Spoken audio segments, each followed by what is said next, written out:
Hey guys, it's Robert from HairLossDaily.com, and I have a celebrity hair loss video for you today. One that I don't necessarily want to make, but I feel like I need to make as I am trying to create a topical and relevant hair loss channel for you. So the subject is Cheyenne Jackson. He is a somewhat famous Hollywood actor. Apparently I had never heard of him until yesterday. And his Instagram post sort of went viral, in which he discusses his hair loss shame and struggle over the years, as well as his 5 hair transplant surgeries. He showcased a pretty gnarly scar as well. I'll show you that shortly, I think anyway, if I can figure out how to do this. I'm just kind of getting started here, as I said. This is Cheyenne here, and he is obviously a good-looking guy. He is 44 years old, I believe, has a husband and a couple of kids, if I'm not mistaken. You can see his hair looks perfectly decent here, but he does have that rather large, conspicuous FUT strip surgery scar in the back, which probably wouldn't be all that noticeable if he didn't have his head shaved. Maybe it would be. It's kind of hard to say, but usually they're not all that noticeable unless you cut the hair very short, and he has his hair very short there, obviously. I don't see any major density issues, but he's had a lot of work done, as he has stated in his Instagram post, which I will read to you now. Cheyenne says this. I'll link to the post, and I'm going to try to read here. It's Memorial Day, and I went out and had a few drinks with lunch, but I'm going to try to read here coherently if I can. Cheyenne says this: dreading this day for 17 years. The day my horrible secret would be revealed.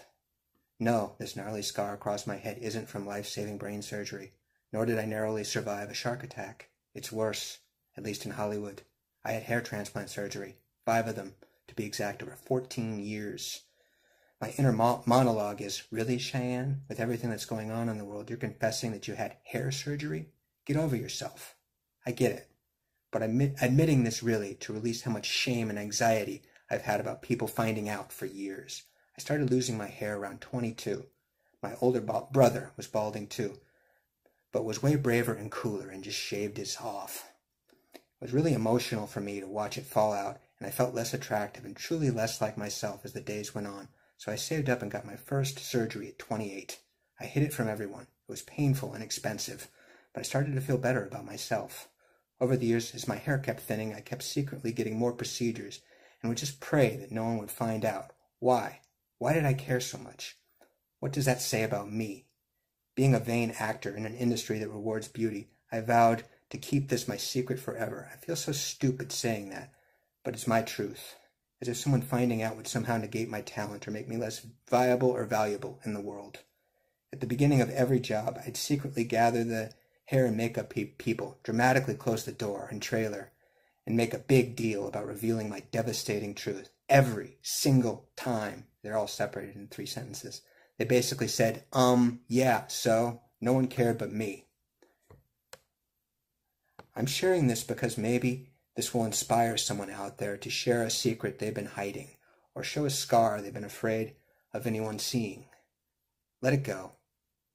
What I've learned during this pandemic is that shit like this just doesn't matter. I'm trying to teach my kids to accept themselves and to be proud of who they are, and to put value on the things that are important and real.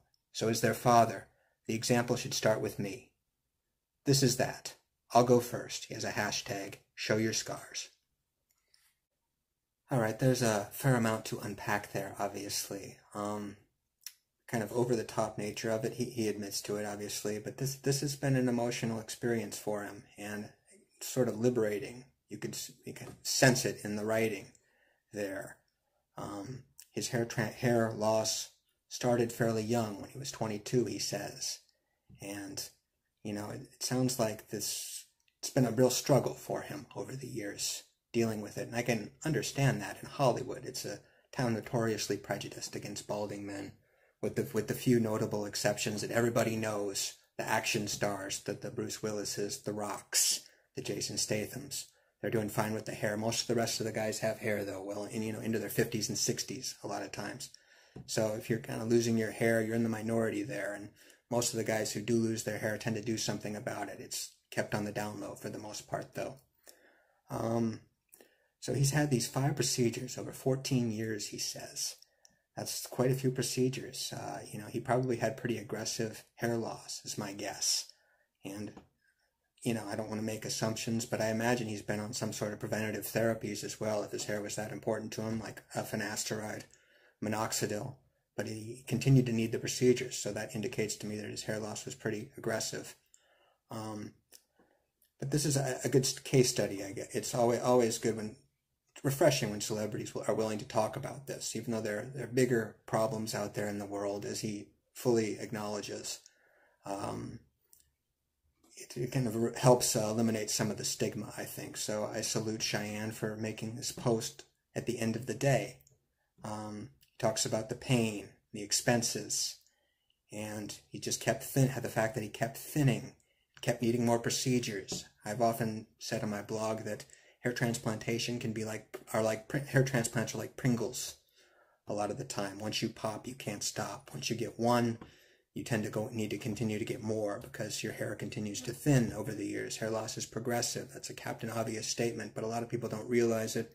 And a lot of the companies market hair transplantation as an end-all solution to balding when they just aren't.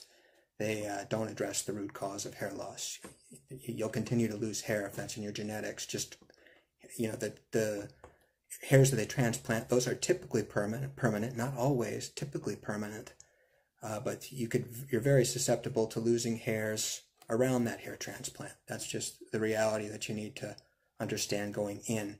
Another reality that you need to understand is that you could end up being very disappointed, like Cheyenne, end up spending a lot of money chasing something. It could be really a long battle for you, especially if you're someone who's younger and dealing with some aggressive hair loss. It's something that you could be dealing with for a long time and could ultimately end in major disappointment, as was the case here, obviously. He talks about his shame and anxiety and how his older brother was cooler and braver than him for just shaving it off. I don't know that I necessarily agree that his brother is cooler and braver just because he shaved his hair off. I mean, there's an element there. You can make an argument for that, certainly. It can be a cool look and it works for some people, but some people don't like it, and there are options out there. But if you pursue those options, you could end up not being happy with the results. I guess that's the overall moral of the story here. And really do your research if you're going to consider hair transplantation. There's a lot of bad work out there, a lot of bad surgeons out there, a lot of horror stories. At the same time, there are many